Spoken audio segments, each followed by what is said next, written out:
Hello, everyone out there in Rumble, X, and YouTube land. Welcome back to Diego Knows. I, of course, am Diego, and today we're going to continue to talk some more about The Devil Wears Prada. The Devil Wears Prada. This chick flick, but not a rom-com. Not a rom-com. It does not qualify as a rom-com. Not really. It's just your typical chick flick here. Girl dealing with girly issues, in upper, upper middle class, rich, white neighborhood, Ivy League graduates, whatever, trying to make it in New York, with all the fashion and the traffic and the people and the Broadway shows and the restaurants and the nightclubs and the art galleries, and the fashion shows and all that kind of stuff. Very gay, but women and gay guys are very much attracted to this stuff, okay? And the majority of them go to New York because that's the capital of the fashion industry in America. Okay, and obviously, Rome is in the rest of the world. It's Italy and stuff, and France and stuff. But in America, it's definitely New York. Okay, so you ever wonder why there's a huge population of gay men in New York? Well, a lot of it's because that's the industries they want to be in are in New York. They want to be in theater. Okay, they want to be in the fashion industry. They want to do that stuff. Okay, that's where they go. And this movie obviously is aware of that, okay, and kind of plays along with it, okay? It's basically giving you a glimpse, okay? If you're a straight guy like me and you're watching this for the first time, this movie's giving you a glimpse of what it's like to be in that industry, to be in the fashion industry, okay? To be a cog in that machine, okay? This multi-billion dollar industry, okay? Then it explains the importance of that industry, because most of us guys, we don't think about the fashion industry. I mean, I know about men's fashion. I like to wear Armani myself. I like to go to the Armani store, the Armani Exchange. That's where I get most of my clothes. And before that, I used to go to like Structure and stuff like that. Where or H&M. That's a good place. So I know about like men's fashions. Okay, but women's fashion is just way too. I know a little bit about it because I reviewed all the Sex and the City episodes, and a lot of those episodes deal with clothes and shoes and crap like that. That doesn't matter to the average person, but for women, it does matter. Okay, for a lot of women, it does matter. Okay, they can tell the difference between a Birkin bag and like I don't know, a Lindsay Wagner bag or something. Okay. I just made that up. But you know what I mean? Like a Louis Vuitton. Okay, they know what that is. They know what that means. Okay, a Gucci or whatever. Women are into that stuff. So are gay guys. Okay, it's all about the fashion, about what they're wearing. Okay, and this movie gives you a glimpse into that industry. Okay, of how fashion is made. Okay, and we're exposed to the hierarchy at this magazine, which clearly is a parody of Vogue magazine. Okay, it's called Runway magazine. All right, and the editor-in-chief of Runway magazine is Miranda Priestley, who's based on the real-life editor-in-chief of Vogue magazine, Dame Anna Wintour, who apparently is a notorious bitch. Okay, treats her employees like crap. She's also the most powerful woman in publishing, and she's the chairman of the Met Gala. Okay, now if you're a gay or a woman, you already know how the importance of a Met Gala is. Okay, if you're a straight guy, you probably don't even know what the hell it is. And like I said, the only reason I know about it is because of Sex and the City.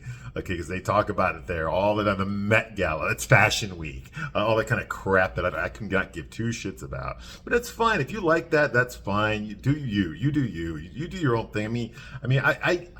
I collected comic books. Okay, I know a lot about comic books. Okay, I grew up reading comic books. I can tell you what artist drew that. If you show me a picture of a superhero, I can tell you what the artist that drew that. I can tell you when that character first appeared. I can tell you who created that character, what year it came out. I can tell you all that stuff. All right, because that's my thing. Okay, so so I get it. I'll respect it. You got your thing. You got your thing. All right. So this is a peek into it. Okay. So I'm not saying a lot of stuff I didn't know. I did know, but a lot of this industry is no different from any other corporate industry in America. Okay. I've worked in sales before. I've worked for corporations. Okay. It's not about you. It's not about, they don't care about you. They care about what you can produce. Okay, it's like that movie Ghostbusters. There's a scene in the beginning of the movie, where Peter Venkman and Ray Stantz, that's Dan Aykroyd and Bill characters are talking to each other, and they're deciding to open up the Ghostbusters business, right? And he tells him, he says, he tells, Bill Murray's character tells, it's not Bill Murray, Dan Aykroyd's character tells Bill Murray, he says, you don't know what it's like out there, okay? When we worked at the university, they gave us money. We didn't have to produce anything, okay? But when you work in the private sector, it's different, okay? They expect results. And that's the truth. They expect results, okay? If you're not producing for them, they will get rid of you, okay? And so if you're trying to make it in whatever industry it is, you're going to have to outwork the people that are next to you. You've got to prove why you deserve that promotion, why you deserve that authority, why you deserve that higher paycheck. Okay, you've got to show them why. Okay, and if you're low man on the totem pole, you've got to work even harder. Okay, to get up there, to move up the ranks. Okay, and when you're so invested in your job, you don't have other things are going to have to be sacrificed. Your family, okay, your friends, okay, your children, okay, your dating. If you're single, your dating life is going to suffer. Okay, because you're always on call. You've always got to be there. You've always got to, you're so valuable that they can't do it without you. So you've always has to be available at a moment's notice in case you're needed. Okay, and that's every industry in America. That's not just this industry. Okay, that's any industry where you want to advance. If you want to get paid more, you're gonna have to accept more responsibility, and you're gonna have to produce. Because if you ain't, the bottom line is you've got to make the investors money. You got to make the board money. If you're not making the company money, dude, you're out of there. You're out of there. Okay, that's the way it works. Okay, and in America, that's considered a capitalist government. So I mean that's considered a virtue. And I agree with capitalism. I love capitalism. I'm not a Marxist at all. I think those Marxists are weirdos. Those pinko communist bastards. No, okay, but it's based on merit. Okay, the reason that the villain of the movie, Miranda Priest, the reason she's in charge of Runway Magazine is because she produces results. She makes the company money. That's why she's there. She earned her spot there. Okay. That's the good part about capitalism is that it is merit based. You could have two people with the same skill level, but if one of them is making more money than the other one, then the other one's got to go. They're going to take the one that's making more money. That's just the way things are. Okay? Doesn't matter what color you are, what gender you are, or what your sexuality is, or your religion. None of that stuff matters. Whichever person is producing the most is the one they're going to keep. That's the one that's going to advance. Okay? It has nothing to do with your feelings. Okay, corporations don't care about your feelings. They care about what you can produce for them. Okay, you make them money, they're going to give you money. That's how it works. Okay, and this movie is very good about about illustrating that for the audience, because a lot of these rom-coms, a lot of these chick flicks are based on what the woman feels. When an actor does something or they say something, okay, it evokes an emotional response on the main character, who's usually a woman. And if they say something charming, or heartfelt or something, it'll evoke an emotional response. Oh my God. Now that guy comes across as charming, and now he's more attractive. Okay. And the audience, the women watching the movie, are going to fall in love with that leading man the way the character in the movie is falling in love with the leading man. Okay. It's a form of hypnosis. Okay. It's all about your feelings. It's all about manipulating your feelings. Well, in this movie, what I liked about this movie is that we get to the point where our main character, Andy Sachs, okay, she's heartbroken. Okay. She's been insulted. She's been treated like shit. Everyone's mean to her. They're expecting her to do things without training her to do any of it. And they're expecting her to do it perfect the first time. And she's overwhelmed a little bit by it. Okay. And it bothers her that the people are treating her this way. Okay. Because she's never been treated this way. She's a nice girl. She's never been treated this way before. You have people yelling at her and stuff like that all the time, making fun of her, calling her fat, making fun of her clothes. She's not used to this. She's not used to this at all, okay? So right there, the women that are watching this movie are feeling that emotion as well. Oh my God, they're probably remembering an incident in their past where they got treated that way. So I understand you. Oh my God, I know exactly what that, I went through that too. When I worked at Popeye's Chicken, oh my God. That kind of shit, okay? So that's the point of the movie. They're succeeding in that, okay? The women are invested, they're in there, and all of a sudden, the tone shifts. And that threw me for a loop, and I enjoyed it. I really did enjoy it. Okay? They come to the point where she's like, oh, what am I going to do? I don't know what else to do. I'm trying my best. Nobody tells me I do anything right. Nobody appreciates me, And then the guy she's talking to tells her, grow the fuck up. Quit fucking crying and quit being a little fucking bitch. You know, you think, oh, poor you. You think you're being mistreated. You don't give a shit about anybody here. You know, and all of a sudden it's like, whoa. So they went into the feelings are so important. Whatever Andy's going through, her feelings are the point of the movie. Oh my God. And then you got a character telling her, shut the fuck up. Get your fucking feelings out of here. Your feelings don't fucking matter. Nobody gives a shit about your feelings here. Okay? And to see this in a fucking chick flick, no, you see this in guy movies all the time. But to see this in a chick flick, that was rare. I was like, oh my, whoa. Whoa, women are supposed to, they relate based on their emotions. They're the emotional of the sexes. You know, they're the ones that are all about their feelings and stuff, okay? And here's a guy, a gay character telling her, shut the fuck up and quit crying and quit being a little fucking bitch. I'm like, whoa, okay. Looks like daddy's home, you know? And he's right. He's absolutely right. You know, here we were on Andrea's side, feeling sorry for Andrea. You know, we're hating the people that Andrea hates. All these people that are mean, like Emily's mean to her. You know, Miranda's mean to her. Everyone treats her like shit. And so we're on Andy's side. We relate to her. Oh my God, dude, you know? Only to find out that your heroine is actually full of shit. You know, and I thought that was good because a lot of movies don't say that. Okay, they don't tell you. They're always like, it's all the woman's always right, everyone else is wrong. Okay, you're supposed to relate to the woman, and then you realize no, the woman that you're relating to is wrong, which means that you're wrong. You were wrong. Okay, to be all about what Andy's going through. You see what I mean? And I think that was brilliant. I think it was because you don't see that very often. It's not in a rom-com, not in a chick flick. My God. So anyway, so we left off last time, okay, where we had this character named Nigel, who's the art director there. He's the gay guy, short little bald gay guy, played by Stanley Tucci, okay, and he befriends, you know, if you want frenemies, Andy, okay, and they talk, okay. Anyway, he kind of gives her advice without like being friendly about it. You know, he offers her some shoes because she's not dressed like she works at a fashion magazine. You know, things like that. Okay, and we meet the chairman of the board of the company that owns Runway Magazine. His name is Irv Ravitz. He's a short Jewish guy. You know, balding, glasses, that kind of thing. You know, but he's in charge. Okay, whatever. Okay, and the next scene here is Nigel and Andy get called into an impromptu meeting.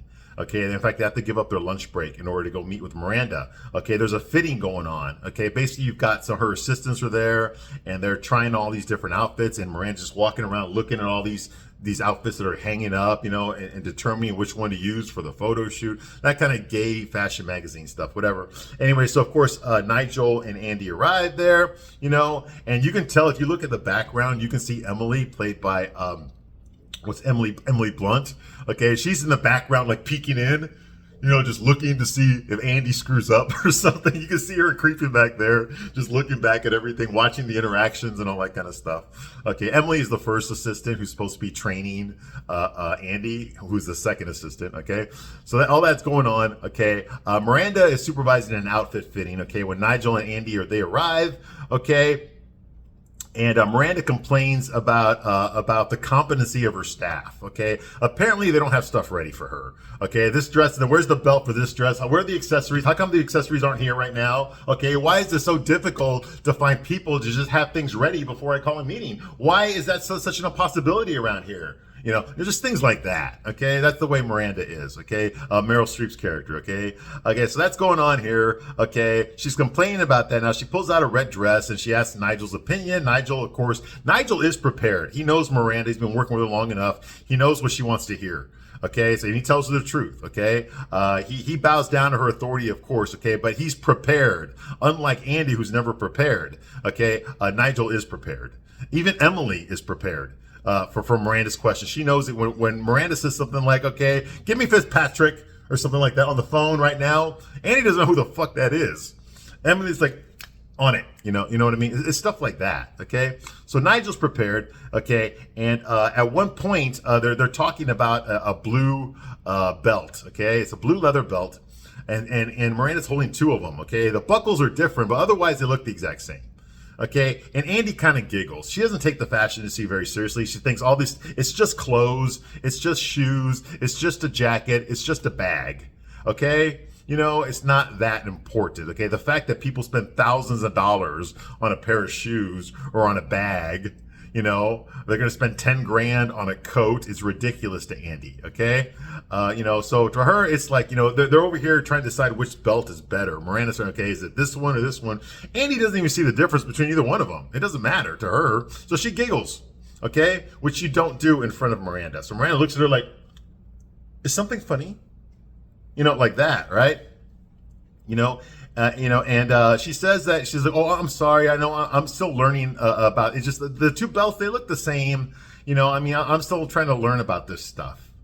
And Miranda's like, this stuff? Did you just say stuff? Okay. Now we know that Miranda's a bitch. Okay. Like I said, that's been clearly illustrated. Everyone's afraid of her in that office. That even when she's walking down the hallway, the people that are in that hallway, they walk away. They get out of that hallway as fast as possible. They don't even want to walk by her. Okay. They don't even want to share an elevator with her. Okay. That's the kind of fear and respect that she commands in that industry, in that magazine. All right. So when Andy says stuff, when she calls what Miranda's holding in her hands stuff, Miranda takes offense to it. And of course, all the other assistants are like, oh my God, as if she talked back to her or something. All right. Now, we all, like I said before, Miranda is in charge. She's in charge of that magazine. She runs it like a fucking dictator. Absolutely. Okay. But why? Why does she run it? That's the real question. Why does she have that authority? I used to question that myself. I've had supervisors, and sometimes I would wonder, why the hell is this person in charge? I'm smarter than them. Okay. I can produce better than them, whatever. Like I've had that, but okay. In this case, Miranda is clearly the antagonist. Okay. But, and I really enjoyed this about the movie, is they explain to you why she is in charge. She's not just in charge because she's a bitch or because she's a woman. Okay. Or because she blew somebody or something. She's not fucking that guy, Irv Kravitz. She's not fucking him or anything like that. That's not why she's there. She's there because she earned her spot.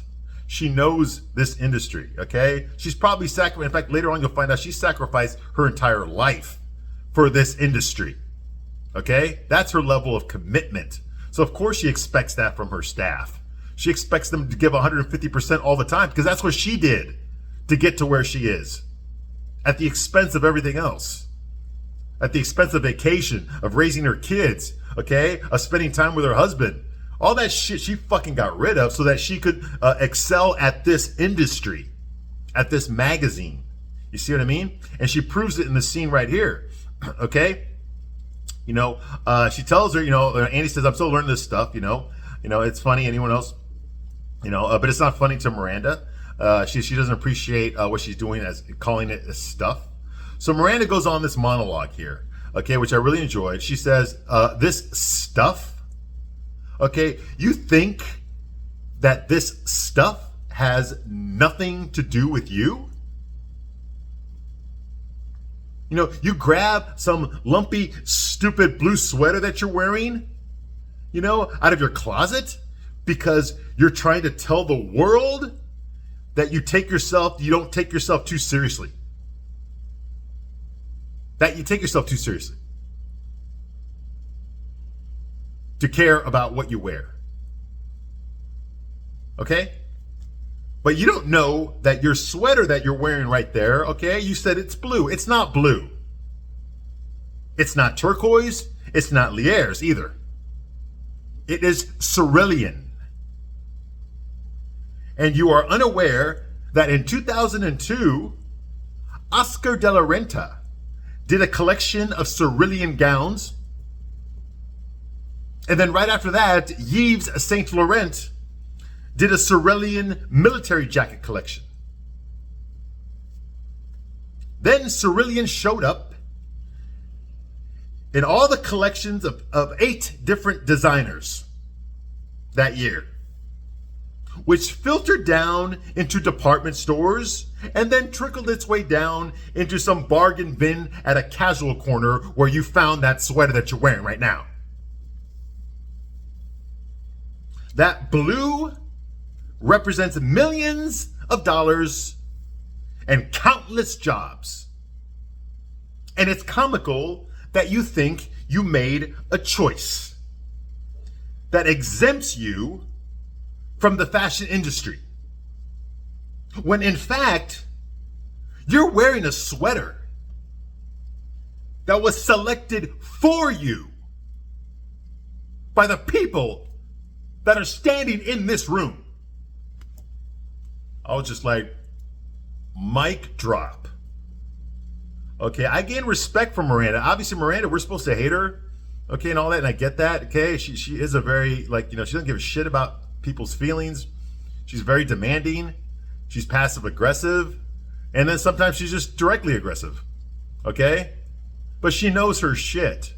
And she just schooled Andy. Okay, our hero, our main character, our protagonist that we're supposed to relate to, who feels that she's being mistreated, who's just using this position that she has to bolster her career for later on. Okay, she just wants to work there for a year so that she can put that on her resume and then go work somewhere else in journalism, which is what she really wants to do. She doesn't really want to be in the fashion industry. It's just the first place that hired her. Okay? That's why she dresses. She doesn't give a shit about what she looks like. Okay? Everyone else she works with is wearing designer clothes. She's not. She's dressed comfortable and conservative.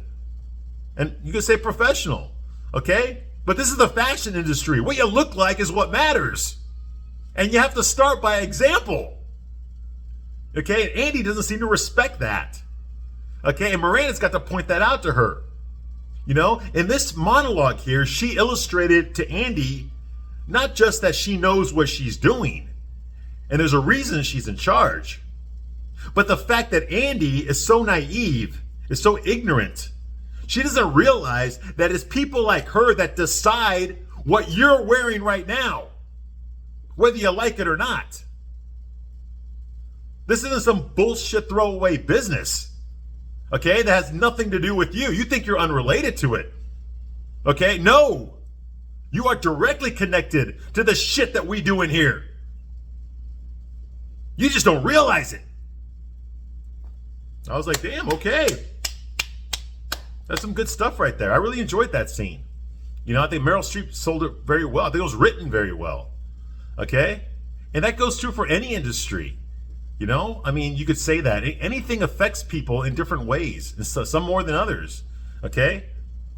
But, the fashion industry, you don't think too much about that when you're at Walmart. But the decisions made in offices like Miranda's office, okay, are what determines what you're going to find in the fucking $20 bin at Walmart. Okay? Directly or indirectly, it's going to determine that. Okay? It's all connected.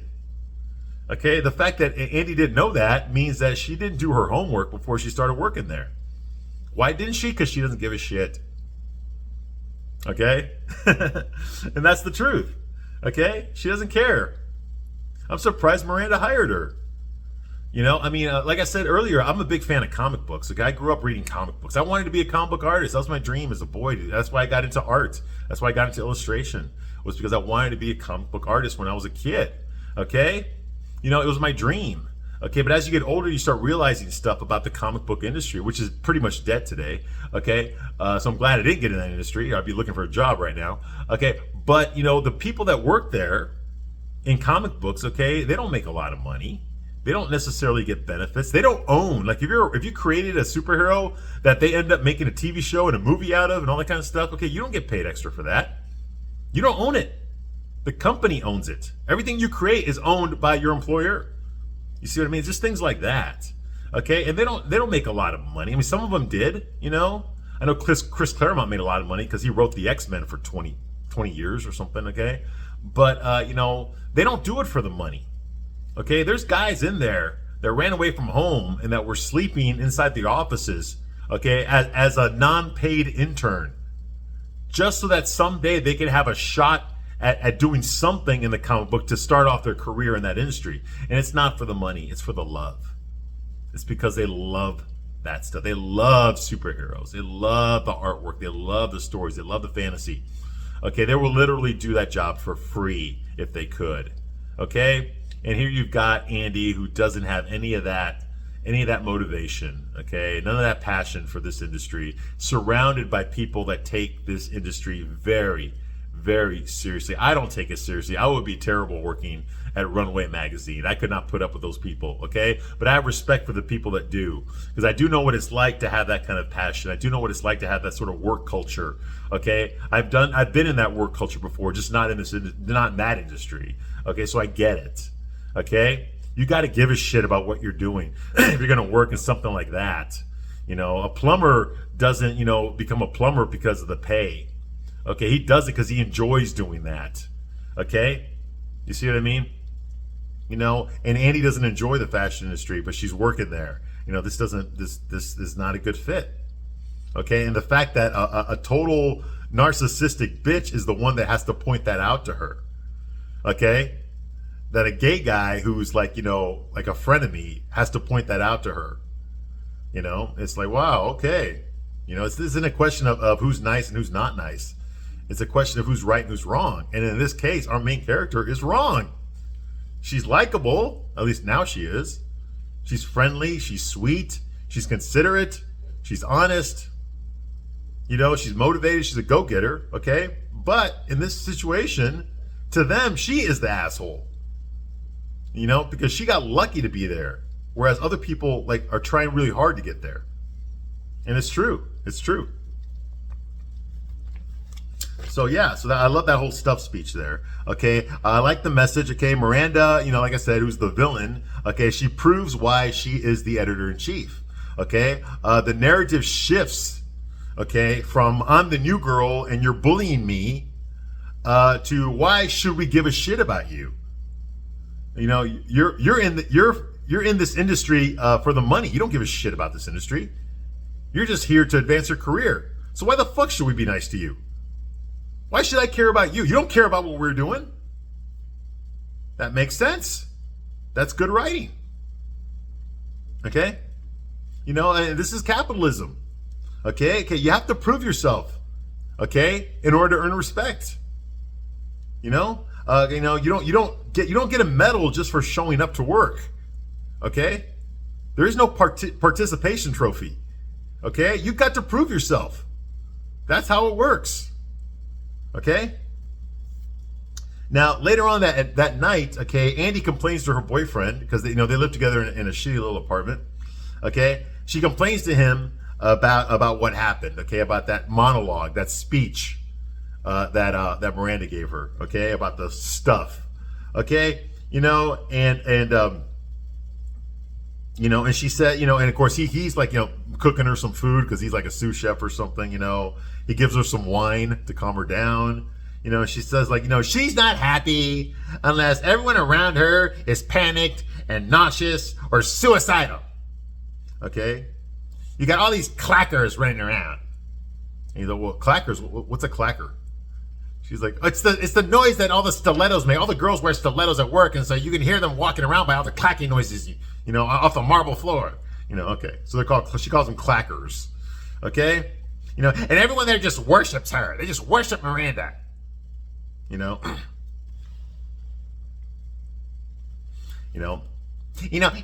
all so pretentious, and they're all so fake, and they all act like they're curing cancer or something. I mean, oh my God.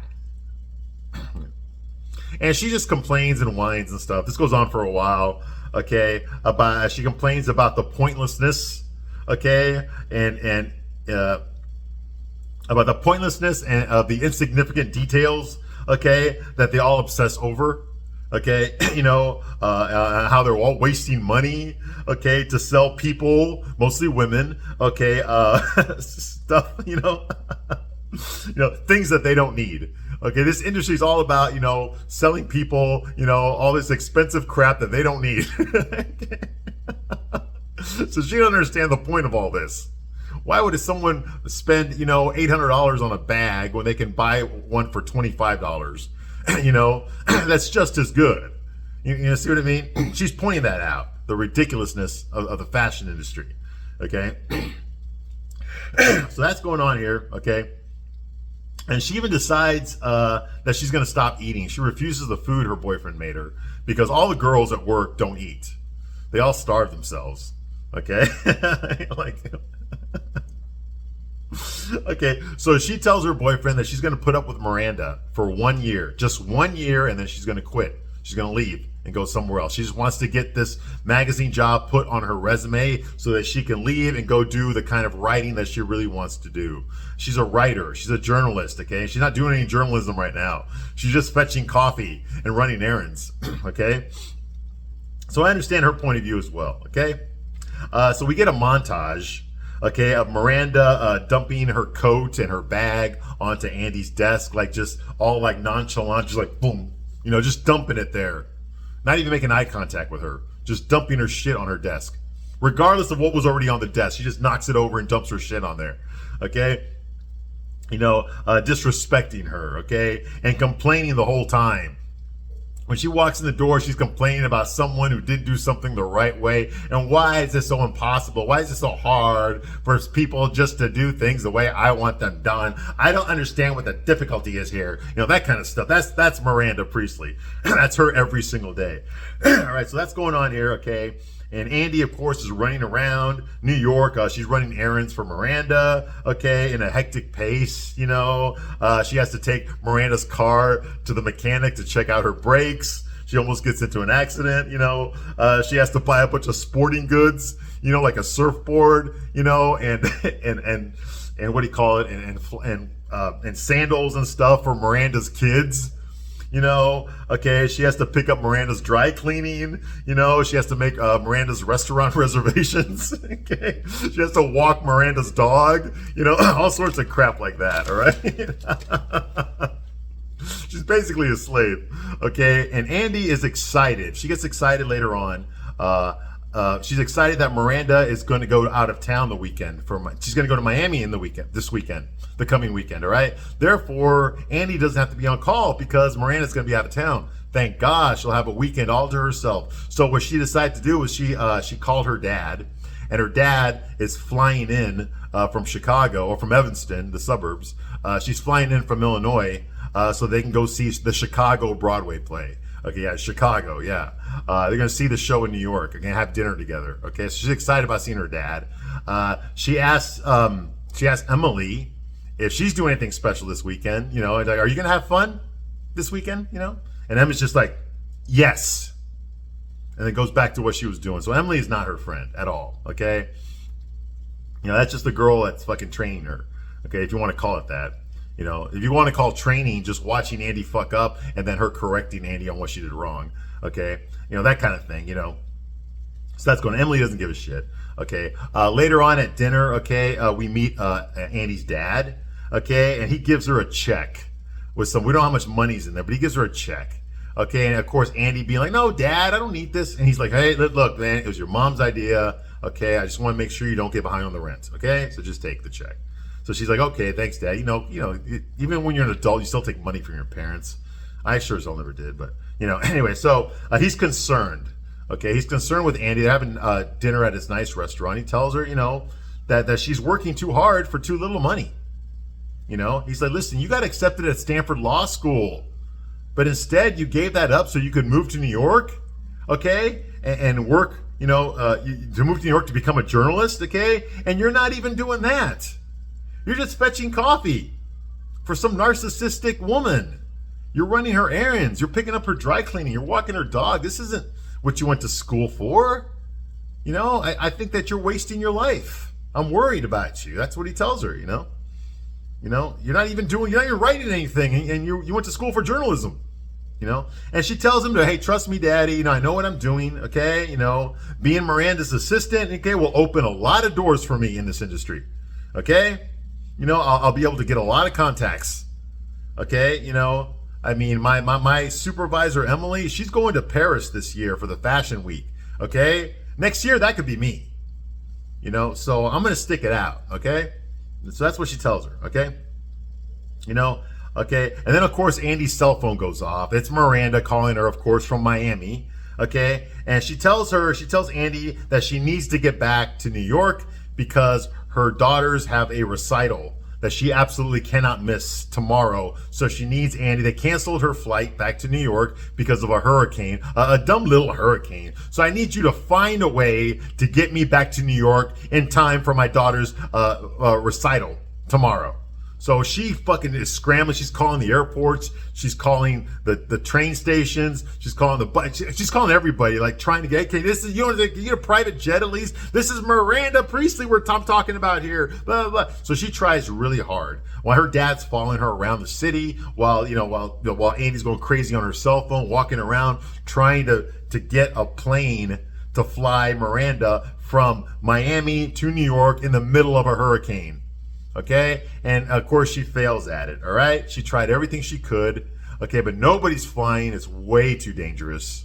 Okay, so she has to admit defeat. She tried really hard, and that's going on here. Okay, and she tries to explain that to Miranda on the phone. Look, I'm trying, but everyone is saying they can't fly in this weather. It's too dangerous. And then Miranda tells her, well, that's your problem, Andy. That's your job. This is what I hired you for. Fix it. That kind of thing, and so that's going on here, and so of course, Andy failed, and anyone would have failed, okay? Anyone would have failed, and of course, so she tries her best, but she can't do it, so, that happens, okay? And the next day, of course, when Andy comes to work, okay, she gets an ass chewing from Miranda. Miranda is there ready to rip fucking Andy a new asshole. Because Miranda doesn't see this as, hey, listen, nobody was going to risk their life, okay, to fly you back to New York, okay? It was way too dangerous, okay? But she can't say that to Miranda, okay? So, of course, she has to take this ass chewing as if Miranda is incompetent. I mean, as if Andy was incompetent somehow, or stupid or something, okay? But we will get to that ass chewing in the next video. I'm going to stop it right here, but I'll be back shortly to continue my review of this movie. Thank you very much for watching this long, and I'll see you soon on the next one. Bye.